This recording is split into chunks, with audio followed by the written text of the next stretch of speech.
주요 찬양대의 아름다운 찬양 감사드립니다. 오늘부터 우리는 룻기를 약 5주간 우리 함께 살펴보려고 합니다. 이 룻기는 오랜 시간 동안 가정의 화목에 대한 주제를 다룰 때 사용되기도 했습니다. 물론 가정에 대한 주제를 다루기에 적합한 내용들이 이 룻기에 많이 기록되어 있습니다. 며느리들이 이제 자기 살 길을 찾아서 떠나도록 그렇게 배려하는 우리 시어머니의 모습, 그리고 그럼에도 불구하고 그 시어머니를 끝까지 봉양하려는 이 며느리의 모습, 그리고 그 안에 꽃피운 보아스와 룻의 사랑 이야기, 이런 이야기들이 많이 기록되어 있습니다. 그러나 이 룻기는 가정의 화목이나 또 룻과 보아스의 러브 스토리를 얘기하기 위해서 기록된 책이 아닙니다. 결론부터 말씀드리자면 이 룻기는 하나님께서 계획하신 그 구원 사역에 대한 그런 내용들, 그런 계시를 담고 있는 책입니다. 죄악 가운데 영원히 죽을 수밖에 없는 우리를 향해서, 우리를 위해서 하나님께서 어떻게 구원을 베푸실 것인가에 대해서 말씀하신 책이라는 겁니다. 룻기는 그 사랑과 은혜에 대해서 기록하고 있습니다. 그 놀라우신 하나님의 계획, 그리고 그 사랑과 은혜에 대해서 지금부터 함께 우리가 살펴보도록 하겠습니다. 오늘은 룻기 1장을 우리가 같이 함께 살펴보도록 하겠는데요. 우리 먼저 1절을 좀 보겠습니다. 1절을 보시면 이렇게 말씀합니다. 사사들이 치리하던 때에 그 땅에 흉년이 드니라. 유다 베들레헴의 한 사람이 그의 아내와 두 아들을 데리고 모압 지방에 가서 거류하였는데, 가장 먼저 이 룻기의 시대적 배경에 대해서 언급합니다. 언제라고 하죠 지금? 네, 사사들이 치리하던 시대, 그러니까 사사시대죠. 사사시대입니다. 사사시대. 성경에서 이 룻기의 위치도 이 시대적 배경과 무관하지 않습니다. 사사기 다음에 룻기가 나오잖아요, 그렇죠? 사사시대에 속한 것이기 때문에 룻기가 사사기 뒤에 나오고요. 그 다음이 뭐죠? 그 다음이 사무엘서에는 뭐가 나올까요? 어떤 내용이 나올까요? 왕을 세우는 모습이 나오죠, 그렇죠? 그래서 사사시대와 왕정시대의 그 사이에 이 룻기가 있다라는 겁니다. 자, 물론 이 룻기의 이 위치, 정경적인 이 룻기의 위치는 그런 의미만 갖고 있지는 않습니다. 시대적 배경의 의미만 갖고 있지는 않습니다. 우리 앞으로 또 차차 살펴보도록 하겠고요. 오늘 우리가 좀 생각해 볼 것은 이 사사시대가 어떤 시대였느냐라는 겁니다. 우리가 이 사사시대를 암흑의 시대라고 부릅니다. 제가 몇 번 말씀드린 적이 있는데 사사시대를 암흑의 시대라고 부릅니다. 애굽에서 종살이하던 그 이스라엘 백성들을 하나님께서 출애굽시키시고 가나안 땅에 들어가게 하셔서 그곳에서 잘 살게 하셨습니다. 그런데 그 이스라엘 백성들이 어떻게 하죠? 하나님을 배반합니다. 하나님을 배반하고 죄악 가운데 살아가요.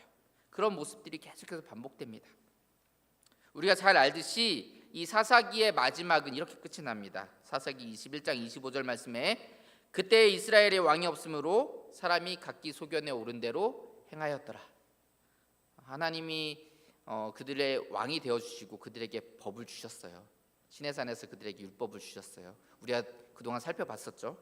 그런데 이스라엘 백성들은 그렇게 하나님의 소유된 백성으로서 하나님의 법을 지키면서 살아가야 되는데 그들은 하나님을 왕으로 인정하지 않았기 때문에 하나님의 법을 따라 살아가는 것이 아니라 자기 마음대로, 자기 뜻대로, 자기 생각대로 살아갔다라는 것입니다.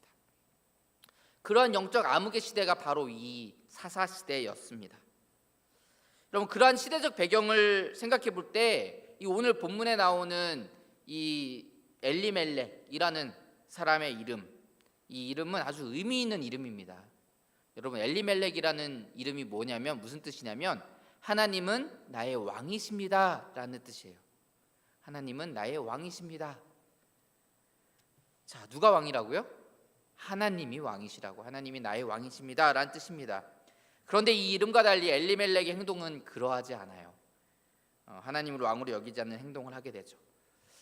자, 이들이 살고 있는 이 베들레헴 땅에 흉년이 들었습니다. 기근이 들었다는 거죠.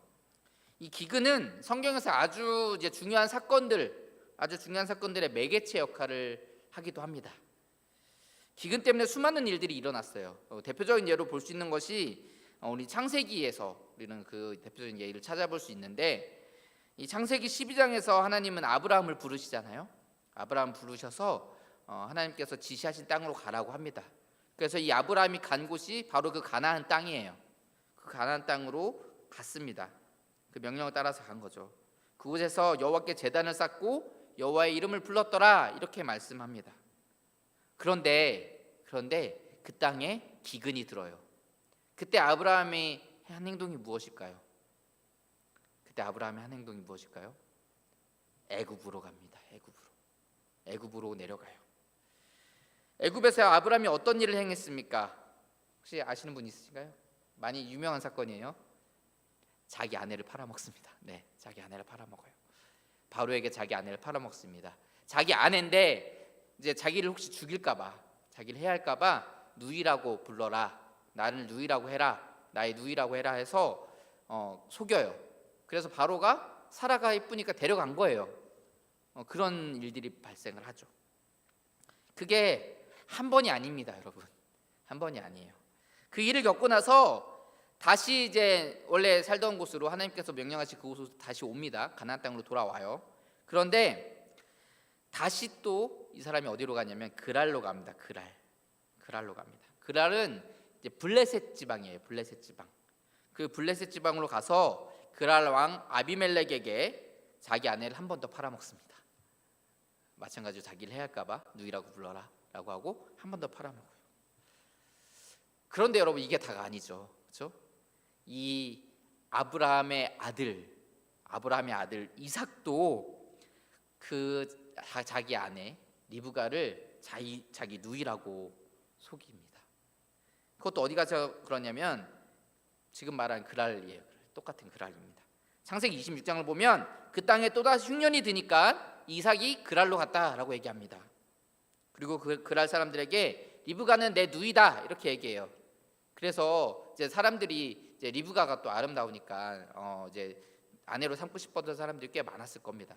근데 그거를 이제 자기 아내를 안고 있는 모습을 아까 그 아비멜렉에게 또 들킵니다. 블레셋 왕 아비멜렉에게 들켜요.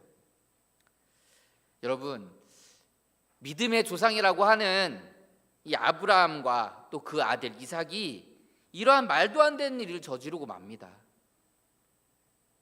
이 믿음의 조상이라고 하는 아브라함과 또 그의 아들 이삭, 그 언약의 아들이잖아요, 그렇죠? 그 이삭이 왜 이런 말도 안 되는 일들을 저지르게 되었습니까? 그거는 그들이 하나님의 약속의 땅을 떠났기 때문에 그렇습니다. 하나님의 약속의 땅을 떠나서 저기 밑에 있는 애굽으로 또는 그랄로 갔기 때문에 그렇습니다. 창세기 26장 2절의 말씀을 보시면 이렇게 말씀합니다. 여호와께서 이삭에게 나타나 이르시되 애굽으로 내려가지 말고 내가 내게 지시하는 땅에 거주하라. 자, 이 이삭도 역시 그랄로 간 이유가 뭐였어요? 이걸 보니까 애굽으로 내려가려고 했던 거예요. 중간 지점이었던 거예요. 애굽으로 가기 위해서 그랄로 먼저 가서 거기서 애굽으로 내려가고자 했던 겁니다. 그들이 애굽으로 가려고 했던 이유가 무엇입니까?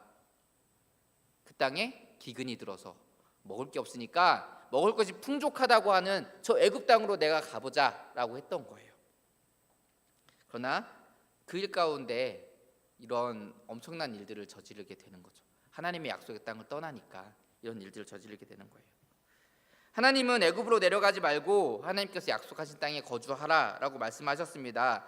그 이후로 3절과 4절 말씀에서 이렇게 말씀해요. 이 땅에 거류하면 내가 너와 함께 있어 내게 복을 주고 내가 이 모든 땅을 너와 내 자손에게 주리라. 내가 내 아버지 아브라함에게 맹세한 것을 이루어 내 자손은 하늘의 별과 같이 번성하게 하며 이 모든 땅을 내 자손에게 주리니 내 자손으로 말미암아 천하 만민이 복을 받으리라. 이렇게 말씀합니다. 그런데 이들은 하나님의 뜻대로 하나님의 명령대로 그 땅에 거주한 것이 아니라 저기 풍족해 보이는 애굽을 향해서 내려갔단 말이에요.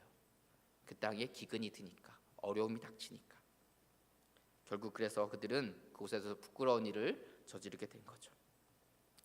다시 오늘 본문으로 돌아와서 우리 룻기 1장 1절을 다시 보면 그 땅에 흉년이 드니 유다 베들레헴의 한 사람이 그의 아내와 두 아들을 데리고 모압 지방에 갔다 이렇게 말씀합니다. 아브라함과 이삭과 같이 이 흉년을 만나서 하나님의 약속의 땅을 떠난 거죠. 하나님께서 이스라엘 백성들에게 허락하신 그 가나안 땅, 젖과 꿀이 흐르는 가나안 땅을 버려두고 모압 땅으로 갔다라는 것입니다. 이 아까 말씀드렸지만 이 엘리멜렉이라는 이름과 달리 하나님을 인정하지 않고 하나님을 왕으로 인정하지 않고 자기 눈에 보이는 길을 따라서 갔다라는 것입니다. 그곳에서 어떤 일을 그들이 경험하게 됩니까? 자, 먼저 엘리멜렉이 죽습니다. 엘리멜렉이 죽어요. 그리고 그 두 아들 말론과 기럐이 모압 여인들을 아내로 맞이하게 되는데 아들이 없이 자식이 없이 죽습니다. 자식이 없이 죽어요. 그러니까 자녀가 없으니까 지금 이게 남은 게 누굽니까? 나오미와 두 며느리만 남았던 거예요. 지금도 이렇게 뭐 시어머니와 며느리, 시어머니 또 나이도 많았을 때죠. 이 나오미 나이 많았을 때예요. 그럼 이렇게 살아가라고 하면 힘들죠, 어렵죠, 그렇죠? 그런데 이때는 지금과는 비교할 수 없을 정도로 여자들의 경제 활동이 전혀 뭐 인정되지 않았잖아요. 그럴 때잖아요. 할 수 있는 것이 없었잖아요. 그러니까 이 가정은 쫄딱 망한 거예요. 쫄딱 망한 겁니다. 대를 잇지도 못하고 하루하루 먹고 살아가기도 힘든 그런 지경이 된 것입니다. 그래서 나오미가 자기 이름을 나오미, 뭐 기쁨, 즐거움이 아니라 마라, 괴로움이죠. 괴로움, 마라라고 불러라 이렇게 말하잖아요. 그 정도로 지금 쫄딱 망한 상태인 겁니다. 아까도 말씀드렸지만 그들이 쫄딱 망하게 된 이유가 무엇입니까? 하나님이 약속하신 그 땅을 떠났기 때문에 그렇습니다. 아브라함과 이삭이 하나님께서 지시하신 땅을 떠났을 때 자기 아내를 팔아먹는 그 말도 안 되는 일들을 벌였던 것처럼 이 엘리멜렉 가정은 하나님의 약속의 땅을 떠나서 결국 완전히 망한 가정이 되고 말았습니다. 여러분, 그들이 베들레헴을 떠나서 모압 땅으로 간 것이 하나님을 버린 것이다 라는 것을 우리 나오미와 룻의 말을 통해서 우리가 알 수 있어요. 우리 15절을 보시면 이렇게 말합니다. 룻 1장 15절 말씀 보시면 나오미가 또 이르되 보라 내 동서는 그의 백성과 그의 신들에게로 돌아가나니 너도 너의 동서를 따라 돌아가라 하니. 무슨 말이에요? 자, 오르바가 자기 민족인 모압 사람들에게로 돌아갔습니다. 근데 그게 그의 백성들에게 돌아간 것이다. 거기까지 끝나는 것이 아니에요. 그 다음에 뭐가 있습니까? 그의 백성과 그의 신들에게 돌아갔다라는 거예요. 자, 그리고 16절을 보시면 룻이 이렇게 고백합니다. 우리 16절 하반절만 보시면 어머니의 백성이 나의 백성이 되고 어머니의 하나님이 나의 하나님이 되시리니 이렇게 말씀합니다. 그러니까 이 엘리멜렉 가정이 베들레헴을 떠나서 모압으로 간 것은 그냥 모압 땅에 모압 사람들에게로 나간 것이 아니라 모압에 있는 신들에게 간 겁니다. 그리고 그들이 다시 베들레헴으로 돌아오는 것은 뭡니까? 다시 하나님께로 돌아오는 것입니다. 그것을 의미하는 거예요. 근데 여러분, 우리는 어떻습니까? 우리 가운데는 오늘 이 엘리멜렉 가정과 같은 모습이 없습니까? 우리가 느낄 때에는 우리가 이들이 겪은 이 흉년이라는 것이 쉽게 와닿지 않을 수도 있어요. 물론 이제 그다음에 이 앞에 계신 분들은 뭐 보릿고개 겪으신 분들도 있고 또 어려운 그 경제 상황 속에서 살아오신 분들이 꽤 많이 계시죠. 근데 저만 해도 뭐 보릿고개 이런 거 모릅니다. 경험해 본 적이 없어요. 이렇게 먹고 사는 것에 있어서는 뭐 굶어 본 적이 없습니다. 뭐 이렇게 다이어트 하느라고 이제 굶는 건 있어도 굶어 본 적이 없어요. 자, 그러니까 이게 쉽게 잘 와닿지 않는 거예요. 그러니까 우리가 그 좀 참지. 아이고 그 흉년 들어온 거 조금 참지. 아니면은 뭐 저 정도 시험은 좀 이겨내야 되지 않겠어? 이렇게 우리가 생각할 수 있지만 그들이 겪은 흉년은 그렇게 말할 수 있는 정도의 흉년이 아니었습니다. 그 정도의 고통이 아니었다라는 거예요.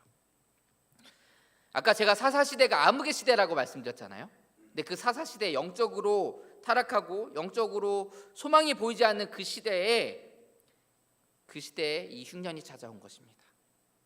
그 흉년이 얼마나 심했던 것인지는 이 엘리멜렉 가정이 살고 있었던 그 지명을 통해서도 우리는 알 수 있어요. 이들이 어디 살고 있었다고요? 어디 살고 있었다고요? 베들레헴. 베들레헴. 여러분 많이 아실 거예요. 베들레헴이라는 이름의 뜻이 뭔지 아십니까? 빵집, 떡집 이런 이름이에요. 왜 이런 이름을 가졌을까요? 베들레헴이. 왜요? 먹을 게 많아서. 먹을 게 많아서 그래요. 먹을 게 많아서. 먹을 게 많으니까 베들레헴인 거예요. 그런데 그 먹을 게 많이 있어야 할 그 베들레헴에 먹을 것이 없었다라는 것입니다. 그러니까 다른 지역에 살다가 먹을 게 없으면 어디로 가요? 베들레헴으로 가면 돼요. 그런데 지금 그게 아니라고요. 베들레헴에도 그 먹을 게 풍족해야 될 베들레헴에 먹을 것이 없다라는 거예요. 그러니까 이스라엘 전역에 아예 먹을 것이 없었다라는 겁니다. 그렇기 때문에 이들이 결국 모압으로 떠나게 된 거예요. 우리가 인간적인 눈으로 봤을 때는 이들이 이해가 됩니다. 될 수 있어요. 여러분, 우리도 이 소망이 없는 이 세상 가운데 살아가고 있지 않습니까? 참 지금 소망 없는 어두운 세상 가운데 우리가 살아가고 있죠. 근데 그래도 그 가운데 그나마 먹을 곳이 있어야 하는, 소망이 있어야 하는 곳이 어디입니까? 교회죠. 그런데 우리가 볼 때 이 교회도 소망이 없어 보여요. 교회도 이 사랑이 없어 보여요. 교회마저 그 빛을 잃어버린 것 같아 보입니다. 그러니까 어떻게 해요? 저 밖에 있는 모압 땅, 저 세상을 바라볼 때가 참 많이 있다라는 거죠. 교회 밖에 있는 그 사람들, 세상 가운데 살아가는 그 사람들이 무언가 나보다 더 잘 살고 있는 것 같고, 나보다 더 많은 것을 누리고 있는 것 같고, 나보다 더 풍족하게 살아가는 것 같아요. 우리가 이제 TV에서 이렇게 나오는 사람들을 보거나 아니면 이제 SNS에 막 사람들이 사진들을 막 이렇게 올리잖아요. 어떤 모습들이 나옵니까? 잘 먹고 잘 사는 모습들이 나오잖아요. 좋은 집 살고 좋은 차 타고 막 맛있는 거 먹고 그런 모습들이 이제 막 그런 모습들을 자랑하는 그런 모습들이 많이 나오잖아요. 그런 것들을 보면서 야, 나도 저렇게 좀 살고 싶다. 그런 삶을 이제 동경하고 또 그렇게 사는 사람을 쫓아가게 되는 거죠. 그런 모습들이 우리 가운데 있지 않느냐라는 말씀입니다. 그러나 여러분, 그렇게 주님을 떠난 삶은 겉으로는 화려해 보일지 모르고 또 행복해 보일 수 있지만 실제로 그런 삶 가운데는 공허함밖에 없습니다. 예수님 없이는 우리에게 남는 건 공허함밖에 없어요. 결국에는 그리고 하나님의 진노와 심판을 맞이하게 될 수밖에 없습니다. 소돔과 고모라가 그러했죠. 소돔과 고모라가 그러했습니다. 그곳을 동경했던 롯이 소돔과 고모라에서 결국 어떻게 됐습니까? 빈 몸뚱아리로 도망쳐 나올 수밖에 없었습니다. 그마저도 그 미련을 버리지 못한 그 롯의 아내는 소금 기둥이 되고 말잖아요. 하나님을 떠난 삶은 오늘 엘리멜렉과 나오미의 가정이 그러했듯이 망하는 길밖에 없습니다. 생명과 복의 길이 아니라 사망과 화의 길을 선택하게 되는 거죠. 우리는 이것을 기억해야 됩니다.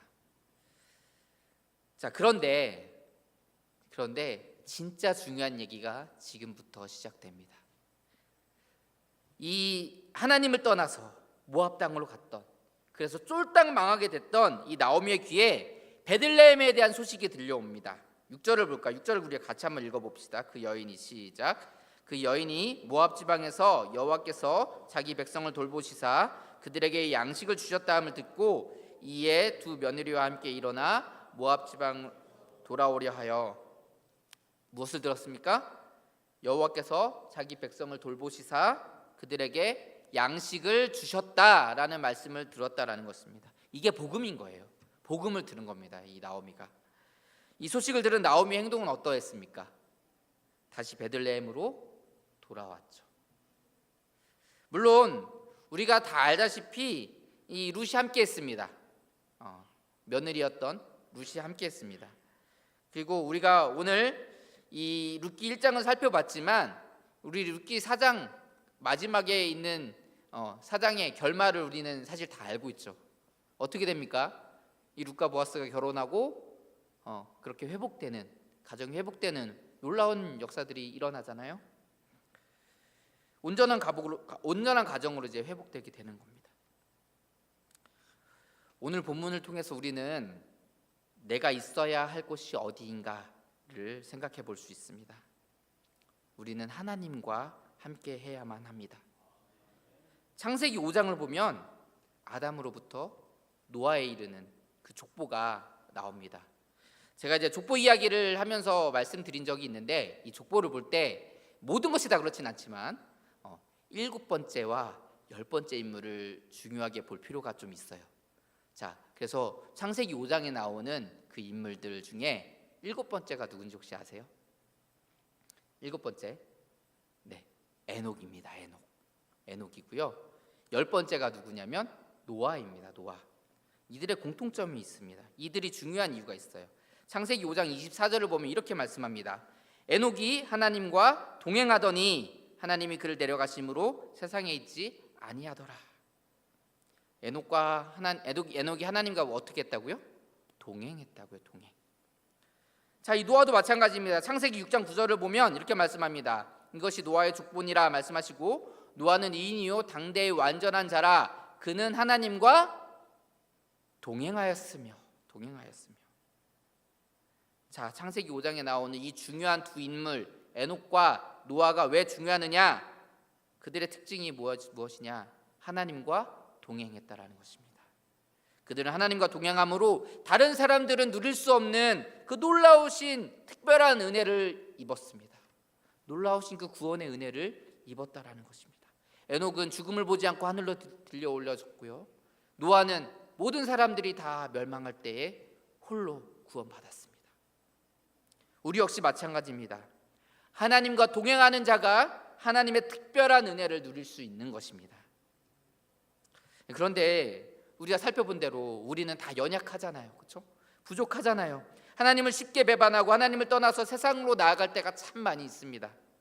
특히 고난과 시련이 우리를 찾아올 때, 역경이 찾아올 때, 어려움이 찾아올 때 우리가 하나님께서 지시하신 곳에서 하나님의 뜻을 기다려야 함에도 불구하고 그러지 못하고 세상의 가치와 세상의 방법과 세상의 기준을 따라서 그 문제들을 해결하려 할 때가 참 많이 있습니다.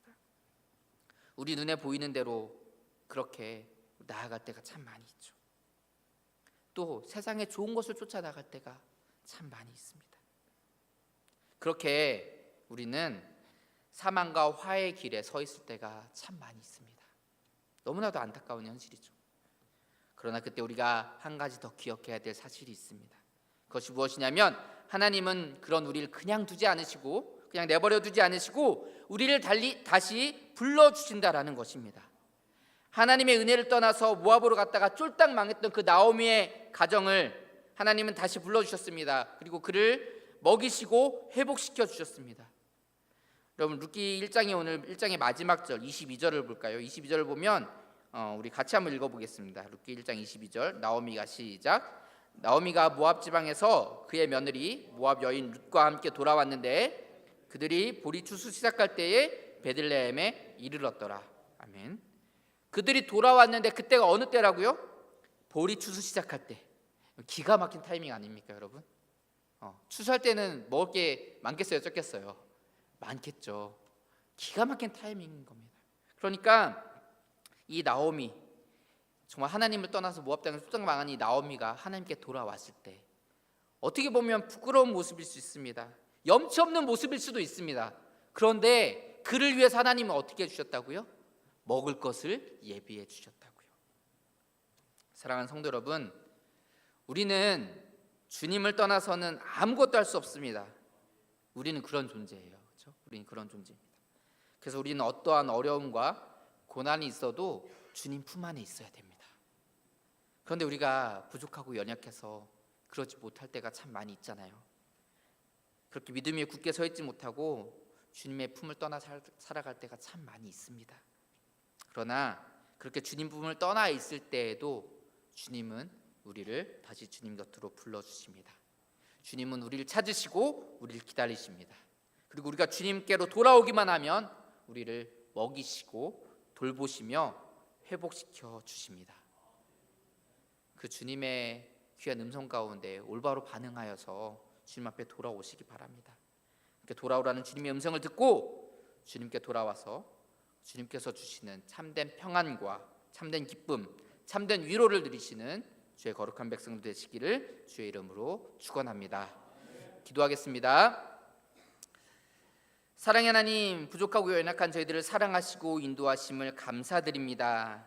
하나님, 우리는 너무나도 연약하여서 주님의 품에 있지 못하고 정말 세상으로 향해 나아갈 때가 참 많이 있습니다.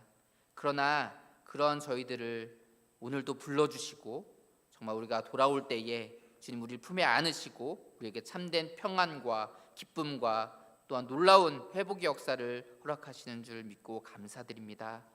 그 주님을 바라보고 날마다 승리하며 나가는 저희들 되게 하여 주시고 주님 안에서 날마다 참된 위로와 평안을 누리는 주의 거룩한 백성들 되게 하여 주시옵소서.